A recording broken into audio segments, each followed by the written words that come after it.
बोल जयकारा बोल मेरे श्री गुरु महाराज की जय। श्री अमर ज्योति दर्शन। रात्रि समय जब यहाँ से प्रस्थान का समय आया, चांद सितारों ने मंगला आरती के बीच अपना स्थान बनाया। जयकारों के तुमुल नाद से हर्ष ही हर्ष की तरंगें तरंगित हो रही थीं। सबकी हार्दिक शुभकामनाओं के पत्र पुष्प एवं शगुन को स्वीकार करते हुए आपने वहां से प्रस्थान किया। बाहर से सैकड़ों की संख्या में गुरमुख जन अपनी अपनी कारों में सवार होकर एयरपोर्ट पर पहुंच गए। कोई हाथ में गुलदस्ते तो कोई पुष्प मालाएं लिए दोनों ओर कतार में खड़े हो गए। श्री कार वहां पहुंची। इस अथाह प्रेम को स्वीकार करते हुए महाप्रभु जी ने सबकी ओर कृपा दृष्टि की। सबने कार में ही अपने पत्र पुष्प भेंट किए। सेवक सेवादार अंदर जाकर कार्यवाही में लगे हुए थे और यहाँ महाप्रभु जी मंद मंद मुस्कुराहट के साथ प्रेम दृष्टि करते हुए सबको निहाल करते हुए अंदर पहुंचे। एयरपोर्ट से बाहर खड़े हुए गुरमुख सेवक अपने महाप्रभु जी के हवाई जहाज में उड़ान भरने के समय तक प्रतीक्षा में आसमान की ओर आंखें लगाए खड़े रहे। ठीक समय पर हवाई जहाज की ओर निहारते हुए नतमस्तक हो वे पुनः वहां से अपने घरों की ओर लौटने लगे। उस समय ऐसा लग रहा था जैसे सचमुच ही उन्होंने मंद मंद मुस्कुराते हुए आशीर्वाद देते हुए सबको निहाल किया। सबके मुख से लौटते समय एक जयकारे की आवाज़ और दूसरे happy happy journey Swami ji की धुन सुनाई दे रही थी। यही पल ही सेवकों के हृदय में स्मृतियां बनकर अंकित हो जाते हैं। श्री आनंदपुर के सम्राट श्री परमहंस दादा दयाल जी के शुभ आगमन की खुशखबरी सिंगापुर और इंडोनेशिया के प्रेमियों तक पहुंची तो उनके हृदय गगन दिव्य आनंद में विचरण करते हुए सुवासित पवन के समान प्रसन्नता की लहरों में झूम उठे। इस शुभ समाचार को पाकर वहां की धरती शत शत नमन करती हुई अपनी तपस्या को फलीभूत होता देखकर मस्ती में नृत्य करने लगी। केवल पूर्वी देश के आसमान में आनंदा अतिरेक समीर का आभास नहीं हो रहा था, अपितु दसों दिशाओं में नई तरंगे उमड़ घुमड़ कर यह संदेश सुना रही थी कि अब सब और ही यह सुखद अनुभूति अवश्य होगी। वहां पर प्रकृति के कण कण में उल्लसित बहारों का सौंदर्य मुखरित होने लगा।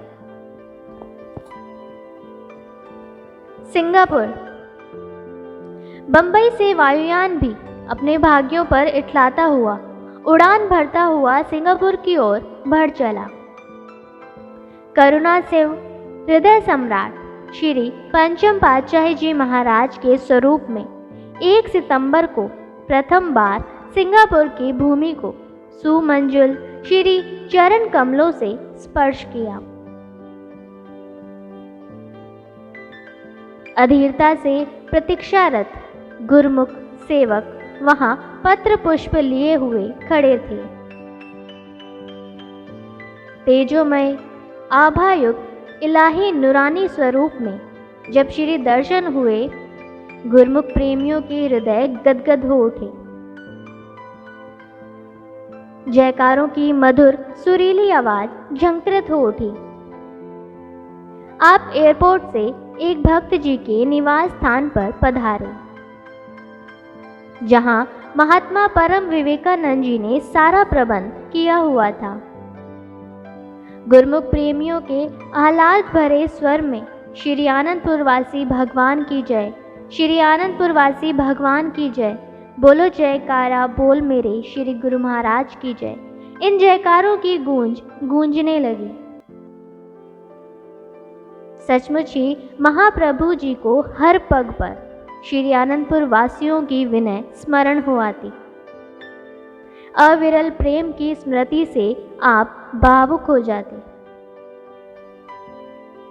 एक दो बार प्रेमियों ने पूछ ही लिया कि आपके मुखमंडल पर अचानक ही भावुकता का समावेश क्यों हो जाता है।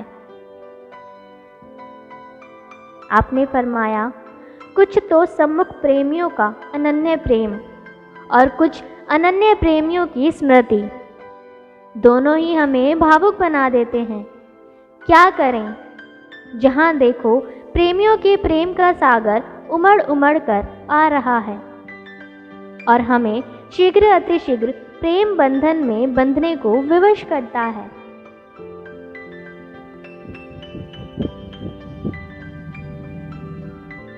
पुरातन इतिहास वर्तमान में उसी सत्यता को दोहरा रहे हैं कि वास्तव में हर युग में अवतार किसी भी वेश में अवतरित हो, परंतु उनका मौलिक संबंध एक ही रूपता को चरितार्थ करता है।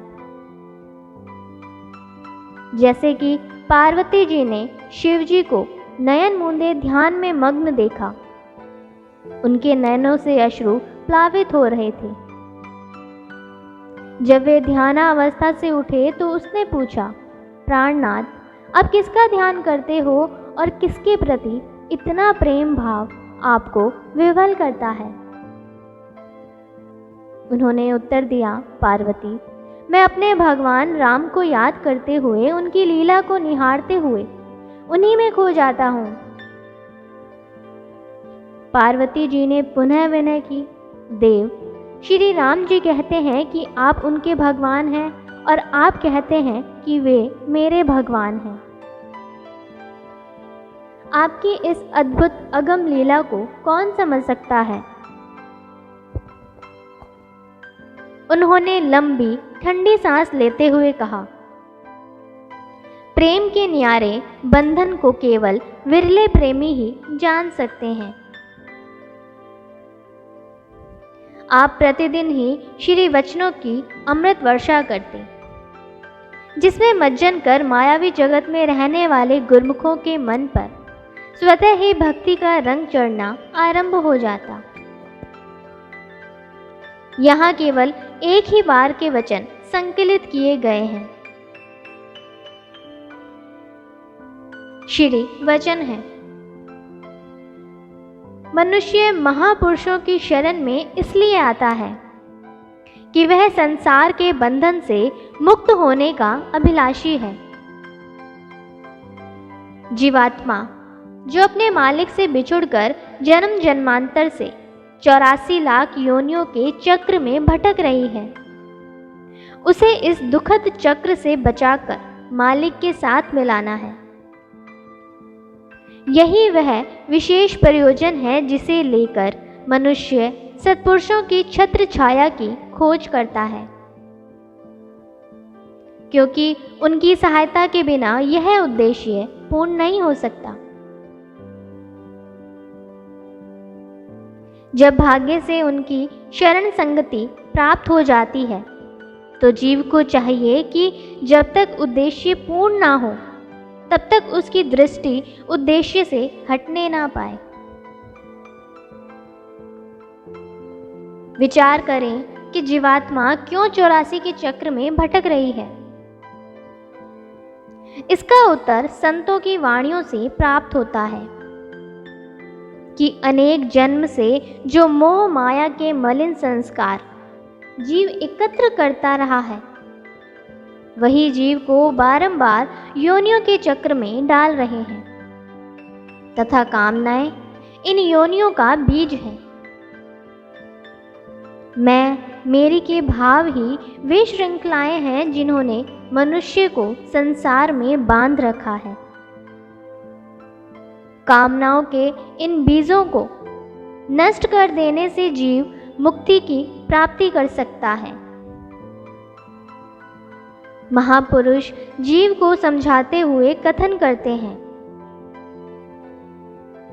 कौन बसत आई तेरे संग, लपट रहियो रस लोभे पतंग। राम नाम जप हृदय माही, नानक पति सेती घर जाही। गुरुवाणी। जरा विचार करो कि जीव कौन सी वस्तु साथ लेकर आया है। इस संसार में आकर सांसारिक पदार्थों को एकत्र करने के लोभ में फंस गया है, जबकि इसे अपने हृदय में मालिक का नाम और उसकी प्रीत बसानी चाहिए थी। ऐसा करने से अंत समय जीव मालिक के धाम में सम्मान से जाता है। यह समझ और विवेक इसे सत्पुरुषों की संगति में ही आता है। मुक्ति का इच्छुक बनकर जब जीव महापुरुषों की शरण में आता है तो वे उसे मुक्ति का साधन बतला देते हैं। वह साधन यह है कि सत्संग, सेवा, सुमिरन, ध्यान और भजन अभ्यास के द्वारा मोह माया के मलिन संस्कारों और विकारों को मन से धोकर मन को निर्मल करें। वासना के बीज को नाम की अग्नि से जलाकर भस्म कर दे तथा मैं मेरी के विचारों की जंजीर को विवेक के हथौड़ों की चोट लगाकर तोड़ डाले। ऐसा करने से जीव बंधन मुक्त हो जाएगा।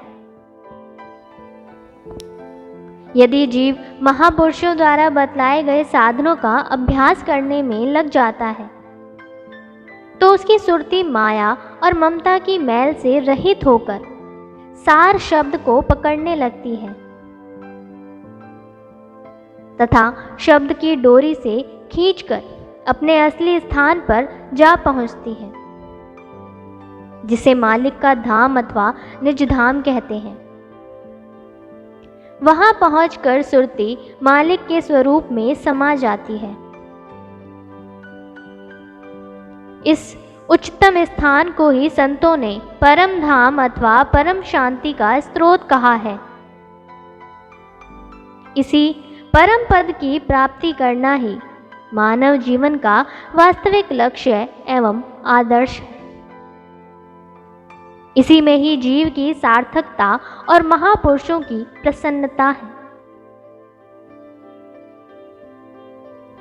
इस प्रकार 5 दिन तक गुरमुखों ने सत्संग की पावन गंगा में मज्जन कर अपने भाग्य मनाए। मन से माया के आवरण छटने लगे, चित्त में भक्ति के प्रति अनुराग भरने लगा, मानुष जन्म की दुर्लभता का बोध होने लगा। उनके मन, चित्त और सुरती की धारा को परम सुखदायिनी भक्ति की ओर मोड़कर अब आपने 6 सितंबर को आगे जकार्ता की ओर प्रस्थान किया।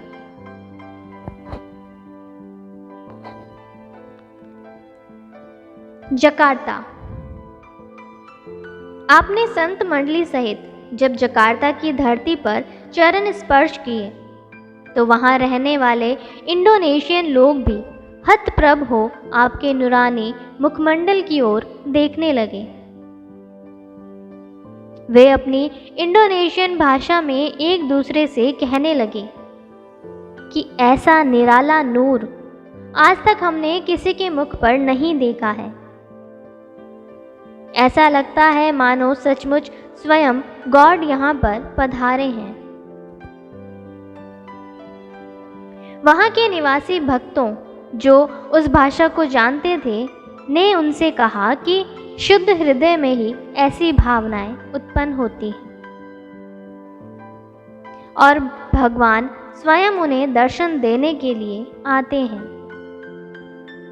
सबसे पुष्प, गुलदस्ते एवं हार स्वीकृत कर आप कार में विराजमान होकर भक्त डीएल दास चुंगानी जी के घर पधारे, जहां महात्मा भक्ति ध्यानानंद जी ने सब प्रबंध कर रखा था। गुरमुख प्रेमियों ने महाप्रभु जी का भव्य स्वागत किया। उस घर में बने हुए श्री मंदिर जी में पत्र पुष्प भेंट कर विराजमान हुए।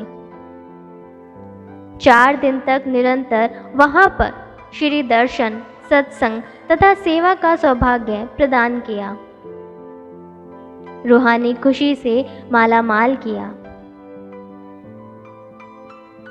एक दिन आपने अपने पावन वचनों में फरमाया,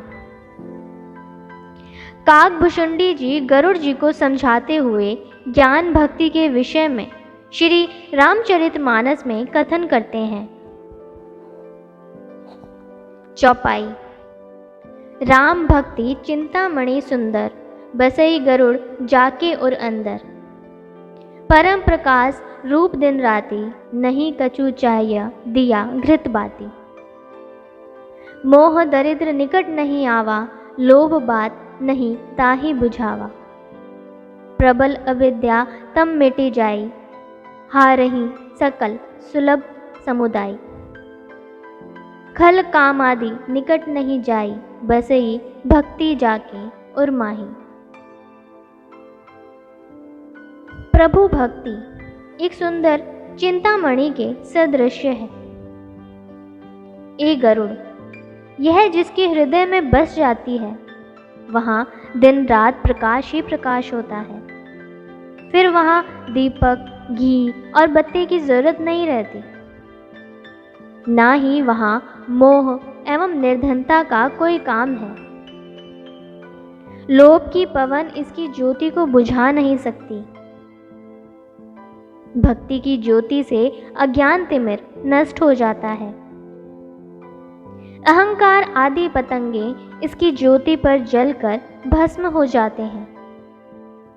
काम, क्रोध आदि उस हृदय में प्रवेश नहीं कर सकते जिस हृदय में प्रभु भक्ति रूपी चिंतामणि जगमगा उठती है। प्रबल माया से टक्कर लेने के लिए भक्ति ही एक ऐसी शक्तिशाली वस्तु है जिससे जीव माया से छुटकारा पा सकता है। अन्य किसी कारण से इस पर विजय नहीं पाई जा सकती। माया से सुरक्षित वही रह सकता है जो नाम का आधार लेता है। भजनाभ्यास में बैठकर जब सुरती ऊपर ब्रह्मांड देश में पहुंच जाती है, तब ही माया से छुटकारा मिल सकता है। जीवात्मा अर्थात सुरती, जिसे आत्मा भी कहा जाता है, को ठहराने की 4 दशाएं कही गई हैं। जागृत, स्वप्न, सुषुप्ति और तूर्य। जागृत दशा में कार्य करने से बड़ी थकान होती है। स्वप्न की दशा में थोड़ी कम थकावट का बोध होता है। सुषुप्ति अर्थात प्रगाढ़ निद्रा में तो थकावट का नाम ही नहीं होता, और उससे ऊपर तूर्य दशा में जाने पर आत्मा प्रफुल्लित हो जाती है। वहाँ सरसता है। नीरसता का कोई सरोकार नहीं। महापुरुष वहाँ ही निवास रखते हैं, इसलिए उनका चित्त सदा प्रसन्न एवं हर्ष विभोर रहता है।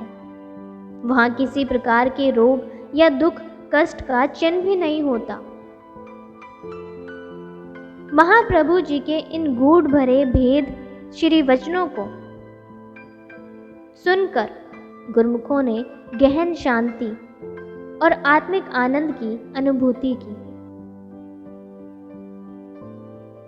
आपने फरमाया कि जकार्ता की जगारता भक्त जी ने विनय की। स्वामी जी, आपने सचमुच ही हमारे हृदयों में नाम की ज्योति जगा दी है। आपके श्री दर्शन और सत्संग प्रवचनों से इतना रूहानी आनंद और आत्मिक सुख मिला है जो बेमिसाल है, अनमोल है, जिसका मूल्यांकन किया ही नहीं जा सकता। ग्रंथों और संतों की वाणियों में पढ़ा सुना है कि हृदय मंदिर में ज्योति जगती रहती है।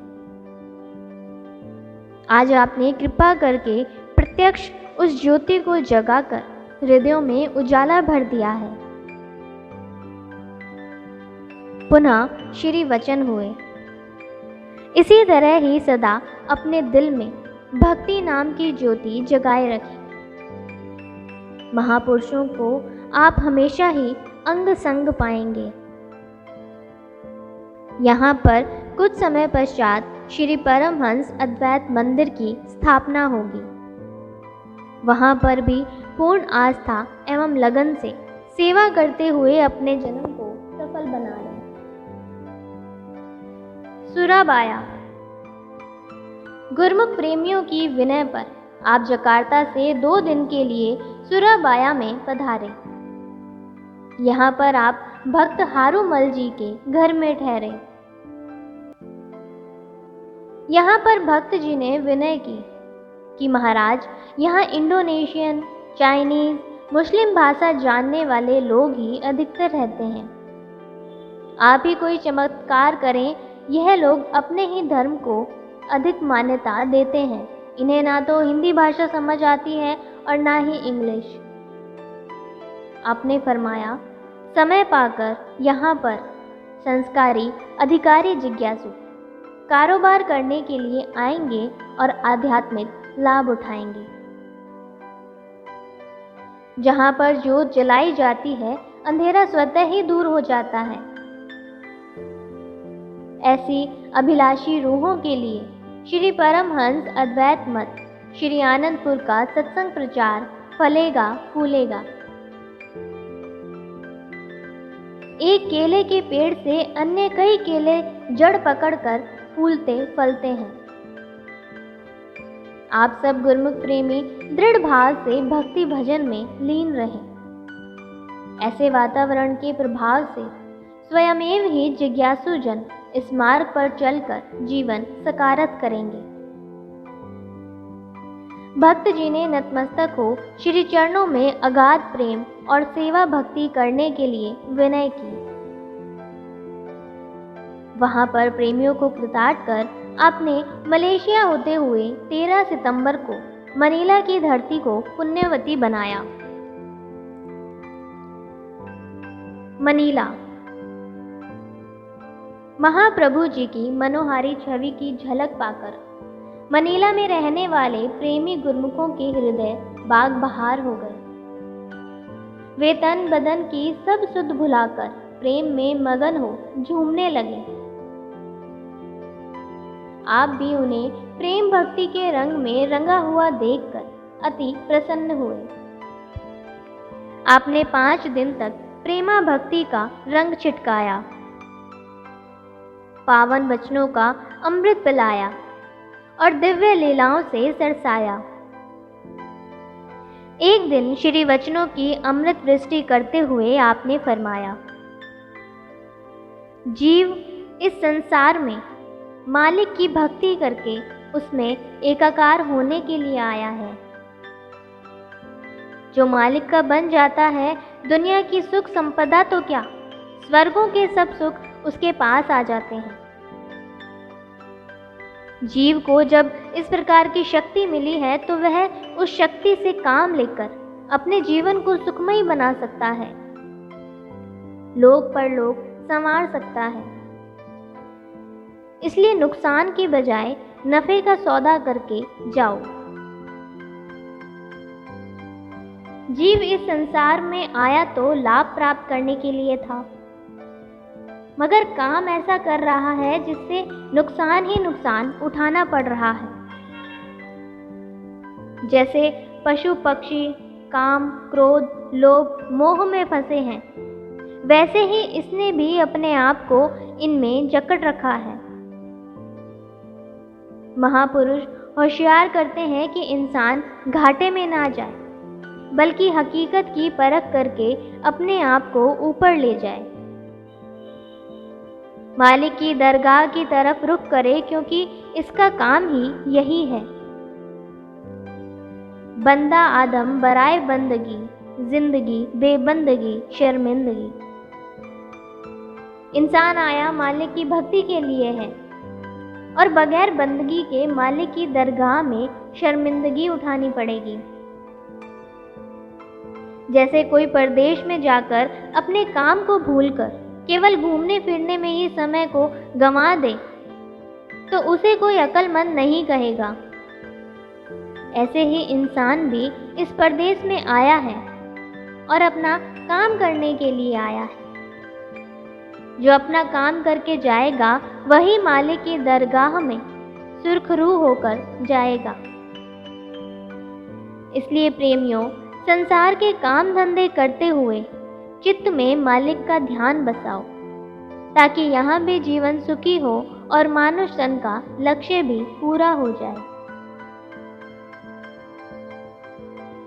महापुरुषों का यही मिशन होता है कि जो जीव उनके संपर्क में आ गए हैं वे चेत जाएं, होशियार हो जाएं, अपने काम में लग जाएं, मालिक की भक्ति कमाकर अपनी जीवात्मा का कल्याण कर लें। इन सार गर्भित वचनों को श्रवण कर गुरुमुखों के अंतर मानस में आध्यात्मिक ज्ञान की ज्योति जगमगाने लगी। सुरती मायावी समानों एवं मिथ्या रस भोगों से हटकर महाप्रभु जी के चरणों से जुड़ने लगी। महापुरुषों की यही तासीर होती है कि वे अपने वचनों की रोशनी प्रदान कर सही मार्ग से भूले भटके जीवों को अंधकार से प्रकाश की ओर और विनाश से अमृतत्व की ओर ले जाते हैं। इस प्रकार आप सबके जीवन में सच्चे सुखों की प्रभात करते हुए 18 सितंबर को हांगकांग में पधारे। यहाँ भी प्रेमियों ने आपका हार्दिक स्वागत किया। प्रभु आगमन और मिलन के गीत गाते हुए सब प्रेम विभोर हो नृत्य करने लगे। आपने सबको अपनी कृपा दृष्टि से निहारते हुए अपनी शुभ आशीषों की वृष्टि करते हुए सबको पल भर में निहाल कर दिया। बेचैन हृदय सुख की ठोर पाकर आनंदित हो उठे। पावन वचनों ने तो जैसे जादू सा कर डाला, मन की अवस्था ही पलट गई। जो मन पहले विषयों की ओर भागता था, श्री चरणों में स्थिर हो गया। अब तो महाप्रभु जी के बिना जीना दुश्वार हो गया। हर पल आंखों को श्री दर्शनामृत रस भाने लगा। उन्हें प्रेम और भक्ति से सराबोर कर आपने 20 सितंबर को बैंकॉक की ओर प्रस्थान किया। क्रमशः बोल जयकारा बोल मेरे श्री गुरु महाराज की जय।